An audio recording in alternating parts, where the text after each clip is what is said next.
किशोर एकच वाक्य बोलायची परत की कालचा मुशायरा आणि सगळं संमेलनच इतकं सुंदर झालेलं आहे की या गोव्यात आम्हाला तर परत परत यायला तर आवडेल, पण इथली गझल आम्हाला तिकडे न्यायला सगळी आवडेल हे मला सांगायचं. मी गझल पेश करते. डोळे. खोट्याच सांत्वनांनी भारावतील डोळे, खोट्याच सांत्वनांनी भारावतील डोळे, माझे नव्या दमाने पाणावतील डोळे. दुसरा शेर. डोळे मिटून आता मी वागणार आहे, डोळे मिटून आता मी वागणार आहे, सारेच बेत माझे उच्चारतील डोळे. तू सोडशील जेव्हा संकल्प बोलण्याचा, तू सोडशील जेव्हा संकल्प बोलण्याचा, मी बोलणार नाही हे सांगतील डोळे. तू सोडशील जेव्हा संकल्प बोलण्याचा, मी बोलणार नाही हे सांगतील डोळे. स्वप्ने उडून गेली डोळे उजाड झाले, स्वप्ने उडून गेली डोळे उजाड झाले, आता परस्परांना सांभाळतील डोळे.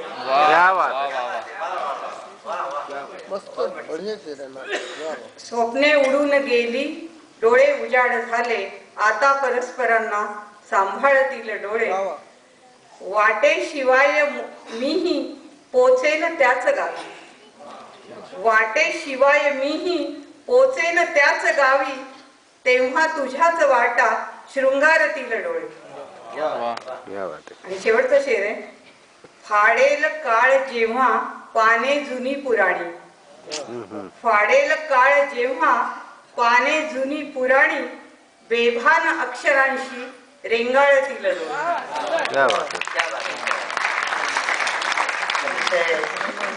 सुंदर अशी गझल नीताताईंची आपण सगळ्यांनी ऐकली आहे.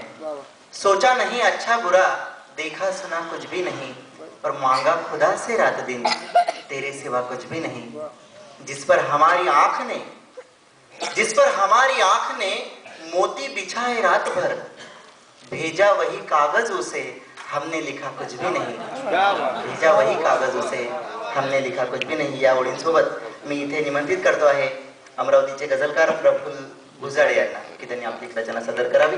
प्रफुल्ल भुजाळे.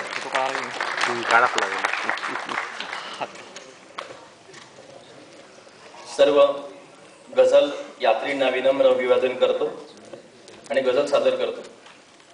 प्राशला विषाचा पेला, प्राशला विषाचा पेला, मी त्याला ईश्वर म्हटले. प्राशला विषाचा पेला, मी त्याला ईश्वर म्हटले. जो सूर्य सकाळी आला, मी त्याला ईश्वर म्हटले. फोडला किती मीठ आहो, ना सगळे सोय रे आले. फोडला किती मीठ आहो, ना सगळे सोय रे आले. बिन बोलावून जो आला, मी त्याला ईश्वर म्हटले. त्याला ईश्वर म्हटले. जो सूर्य सकाळी आला, मी त्याला ईश्वर म्हटले. घेऊन व्यथेची हाडे सत्याच्या रस्त्यावरती, घेऊन व्यथेची हाडे सत्याच्या रस्त्यावरती, जो एकटा निघाला, मी त्याला ईश्वर म्हटले. जो सूर्य सकाळी आला, मी त्याला ईश्वर म्हटले. भरवून जगाला साऱ्या दो घास गिळायासाठी, भरवून जगाला साऱ्या दो घास गिळायासाठी, हातावर ज्याच्या छाला, मी त्याला ईश्वर म्हटले. जो सूर्य सकाळी आला, मी त्याला ईश्वर म्हटले. भरवून जगाला साऱ्या दो घास गिळायासाठी, भरवून जगाला साऱ्या दो घास गिळायासाठी, हातावर ज्याच्या छाला, मी त्याला ईश्वर म्हटले. जो सूर्य सकाळी आला, मी त्याला ईश्वर म्हटले. अपुल्याच घरादाराची लावून ललाटी रक्षा,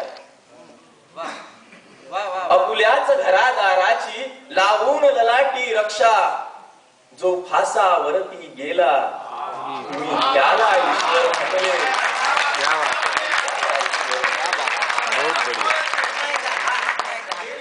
अपुल्याच घरादाराची लावून ललाटी रक्षा अपुल्याच घरादाराची लावून ललाटी रक्षा जो फासावरती गेला मी त्याला ईश्वर म्हटले. जो सूर्य सकाळी आला मी त्याला ईश्वर म्हटले. निंदा फाजलींचा एक शेर ऐकून पुढचा शेर सुचला होता. ऐकून पोर काटा जाताना मंदिर मशिदी जाताना मंदिर मशिदी ऐकून पोर काटा हो जाताना मंदिर मशिदी ऐकून पोर काटा हो हळहळला आणि थबकला मी त्याला ईश्वर म्हटले. जो सूर्य सकाळी आला मी त्याला ईश्वर म्हटले. गंगेत मारली नाही गंगेत मारली नाही डुबकीही कधीच जाणे. गंगेत मारली नाही डुबकीही कधीच जाणे पण घामामध्ये न्हाला मी त्याला ईश्वर म्हटले. सूर्य सकाळी आला मी त्याला ईश्वर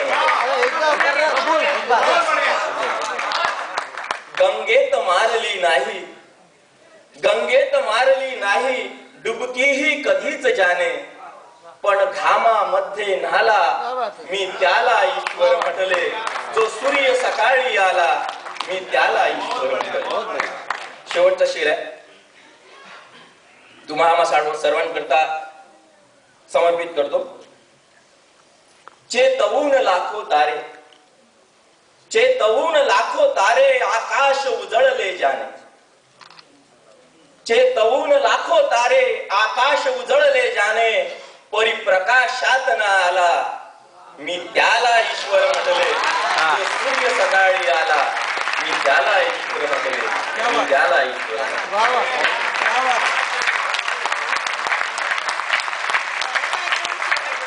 किती ताकदीची होती हे सगळ्यांनीच अनुभवलं आणि त्यातही त्यांनी एक ताकदीचा विचार सुद्धा देऊन गेले त्यांच्या बोलण्यातून की निदा फाजली यांच्या शेरावरून सुचलेला पुढचा शेर आहे. हे मान्य हा प्रांजळपणा अनेक शायरांमध्ये अनेकदा दिसून येत नाही.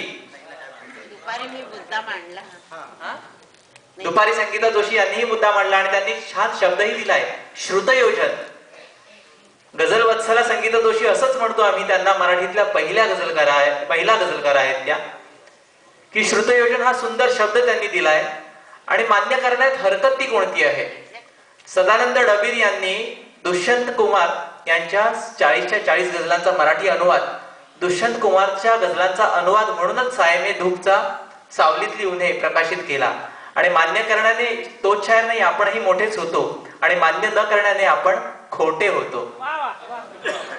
आणि हे प्रत्येकाने लक्षात घेतलं पाहिजे. सुरेश भटांनी ही जी अमृताची वेल आपल्याला दिली आहे तिच्यावर असली कुठली बाष्कळ फळ येता कामा नये.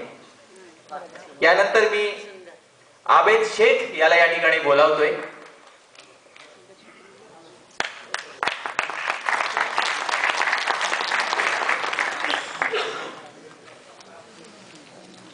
मी एका खेड्यातून आलेलो.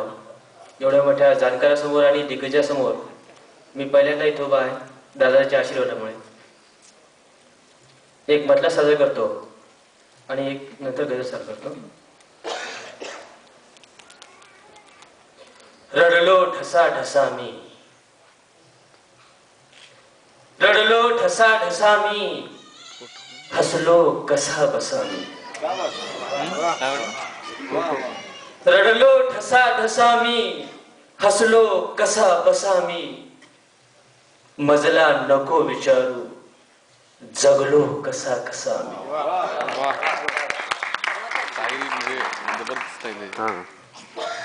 म्हटला बघा गझलेचा.